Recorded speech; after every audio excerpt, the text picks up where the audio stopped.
Ayo, Ashley Monet here. Welcome to another bonus video. It's another episode of the Style Swap Challenge. You guys were feeling the last one, so I decided to do another for you. Although, this one needs to satisfy you for a while because the next bonus video I do is not going to be a Style Swap Challenge. We'll try something new. So let's make this a good one. I took some suggestions from the last video into account on this one, and there were definitely some crowd favorite suggestions. We're going to do 2 of those today. Woohoo! The first had multiple requests, and I simply could not resist. Harry Potter. Let's roll the dice and get our swap styles.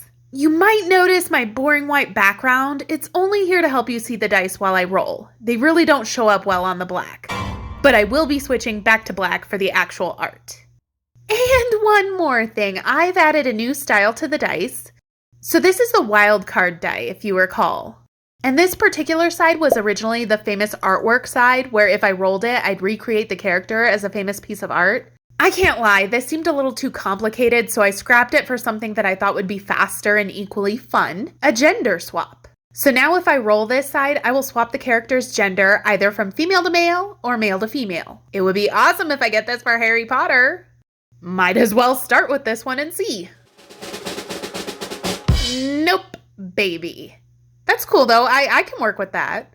Let's take a stab at turning Harry into a cute little baby. A few things that I wanted to make sure to include in all of these swaps that are iconically Harry would be A, his shaggy black hair, B, his striking green eyes, per the books of course, not Daniel Radcliffe, his are blue, C, his lightning bolt scar, and D, his glasses. I also ended up incorporating the Gryffindor house colors into everything. So for baby Harry, I just did a classic little chubby baby body in a diaper.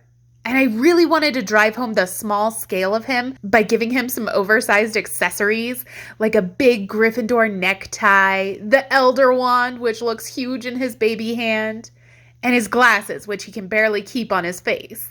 Jumping into color, let's start with the flesh tones.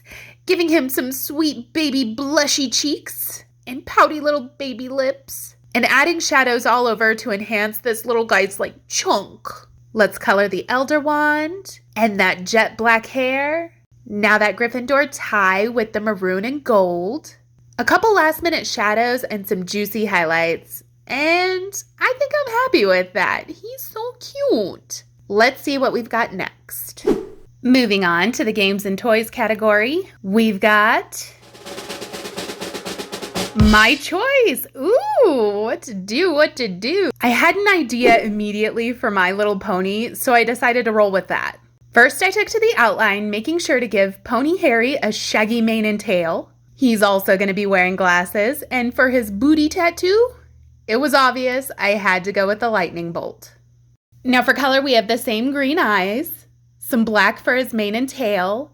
Then for the pony's color, I wanted to use the same skin tone, but with a little pizzazz. I was inspired by the horse from Spirit, Stallion of the Cimarron, fell down a rabbit hole of research and discovered that he is a Kiger Mustang, which are known for their dun coloring, which is actually a gene that causes the legs and face to be darker than the rest of the horse. I was today years old when I learned any of this. Then to incorporate the Gryffindor house colors, I added a couple of party streaks into the mane and tail. Couple of juicy highlights, and he is finished. Let's roll again. This time we're rolling for adult cartoons. South Park, awesome! This was a nice, easy little swap. I just used, I think it was Butters as the reference for my base, and then modeled the hair after Jimmy's. Made sure to dress him in his Hogwarts robes and give him the Elder Wand here as well.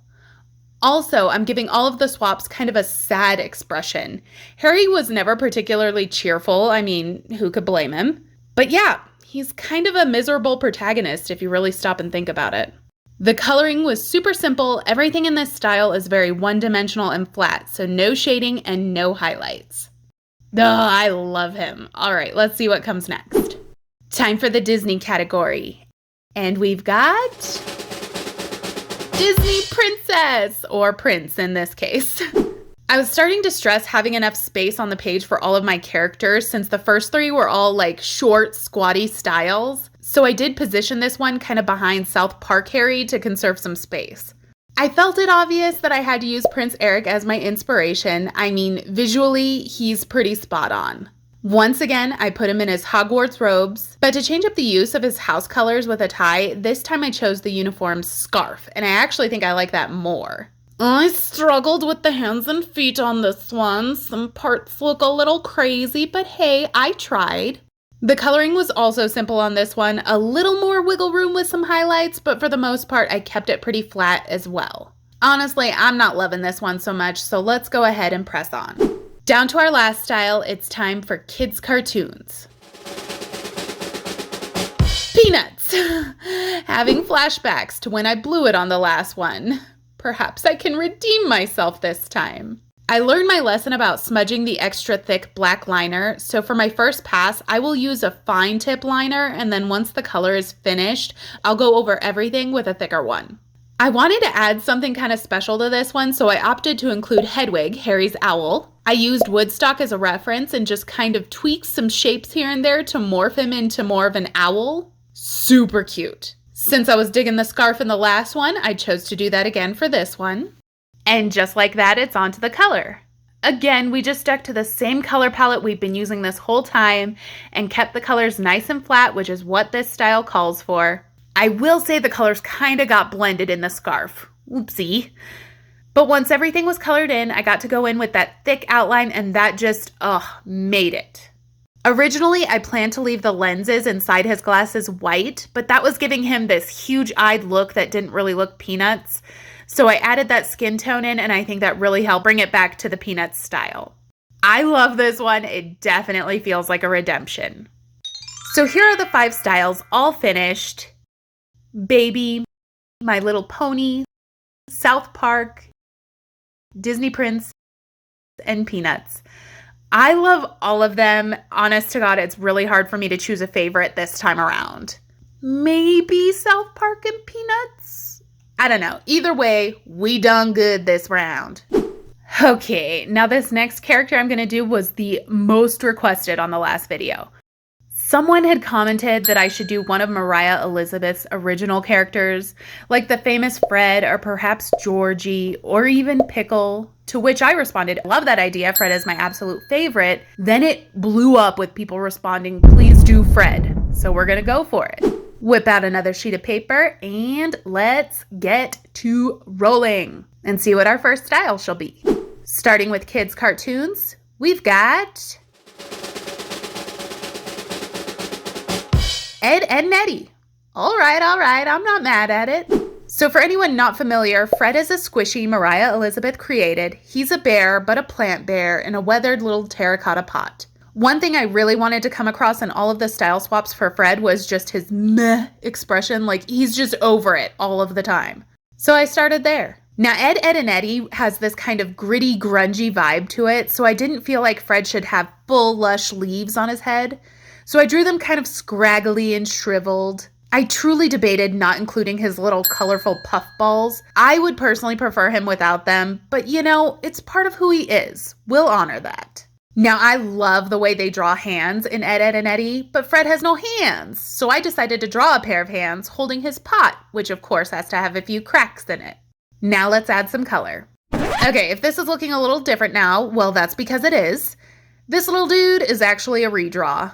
See, my alcohol marker set has a limited range of greens. None were perfect matches. The colors were way off and looked so bad, so I had to bring in my Crayola Super Tips and do like 1,000 swatches, but I finally got a combo that I think will work. So let's color. So to get the right green, I have to start with a layer of this yellowy peach alcohol marker.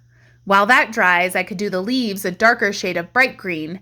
Then I go over the yellow with a light mint green, and bam, we have Fred color. Then I used a much darker green for the inside of the leaves. Time for some brown on his heavy brows and nose, and of course his soil. Give those hands some color. Color that terracotta pot. And then the fuzz balls. Ed, Edd, and Eddy is another one of those styles that I needed to go over everything with a thicker outline, but what makes this style unique is that the outline has a varying line weight. Thick in some areas and thin in others. That part was tricky, but we eventually got it. And we can finally move on to the next style. Let's roll for Disney. Woo! Disney villain. I can't lie, though. This one stumped me. I mean, it's not like there's a really good villainous bear plant to model him after, but hear me out. Hades from Hercules. I was inspired by his fire hair. Like, what if instead his hair was made of leaves? Ooh, and the puffballs could be little flowers in the leaves. I mean, he could certainly pull off that meh face. And I could make the pot look like one of those Grecian terracotta vases. Yes! Let's see what the color does for it. Same color palette as the last. The 2 darker shades of green for the leaves on his head. The multi-layered colors for the lighter green on his face. Since the original squishy uses brown for the eyes, I colored them brown, but I end up not liking it and changing it later. Then to color the pot and add some little designs to it, and some little pops of color for those fuzzballs turned flowers. I love how this one came out, especially since I was scrambling for an idea. Our next role is for adult cartoons. My choice. I choose Rick and Morty. 100% I had to take this opportunity. Teddy Rick, anybody? I mean, Fred was made for this style swap. I didn't even have to change much for my sketch. I just modified his eyes to give him a more meh expression, put his bottom half inside a pot, and added little fuzzballs to the hair. I mean, easy peasy.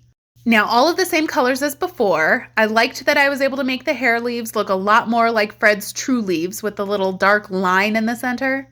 But here's where I decided I needed to make some changes to the last drawings. First off, Fred's muzzle isn't white, it's a very light green. I couldn't make that color with markers, so I skipped it initially, but it was bothering me. So I went back through with colored pencil and colored it in on the Rick and Morty and Ed, Edd and Eddy drawings. The difference is nearly indistinguishable, but you know what? I noticed.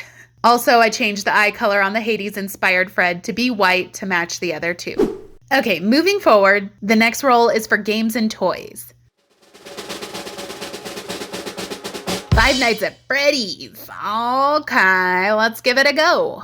So the point of this style is to create a creepy animatronic from my character. Considering Fred is a bear, I modeled him mostly after Freddy Fazbear. Fred the Bear and Freddy the Bear, not confusing at all. Then I drew the pot right under the teeth. The cupcake animatronic is a similar design, so that's why I decided to do that. And then for the leaves, I just referenced the fox ears.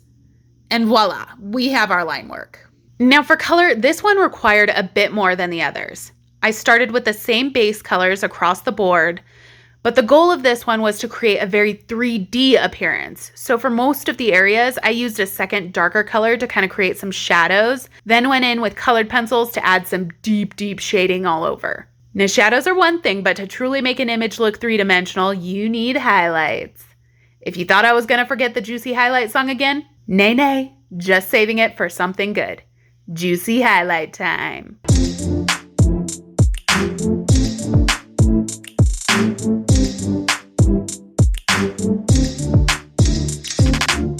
I love it. And now that only leaves one more to do. For our last roll, we are rolling the wildcard style. Food! Turning Fred into a food. Well, I don't know about you, but an idea for this instantly jumped at me. He's green, leafy, sits in a vessel, and has colorful little spots all over his leaves. My mind tells me Fred must be a salad. Leafy greens sitting in a large ceramic bowl with lots of fresh, colorful veggies mixed throughout. Now, I really screwed up the line work on this one. By this point, I had literally been drawing these all day and my hands were just done cooperating. I started by coloring the salad bits, the colorful veggies. In my mind, I think these are really just the colorful cherry tomatoes. And for the white ones, maybe some mozzarella pearls. Then I went in with all of the greens. Now for this idea to work, I had to do a little bit of a flop and put Fred's face on the bowl. I felt like it would have been lost in the leaves, but changing it means I have to make it the terracotta orange instead of his classic green. I went in with a little shading, then realized my mess up on the bowl lines meant that I had to thicken up some of the lines throughout, otherwise it would look really unbalanced. Truth be told, I really would have liked it better with everything to have thinner lines, but oh well, we're making lemonade out of lemons here. Tried to save it with an excessive amount of juicy highlights. Not sure I did, but I don't hate it now, so we'll call it finished. Here are all 5 of the Fred style swaps again. Ed, Edd, and Eddy, Disney villain, Rick and Morty, Five Nights at Freddy, and food. He was definitely more of a challenge. There were so many different components to consider: the pot, the bear, the leaves. Like with the Disney villain and food, I had to omit the bear aspect altogether.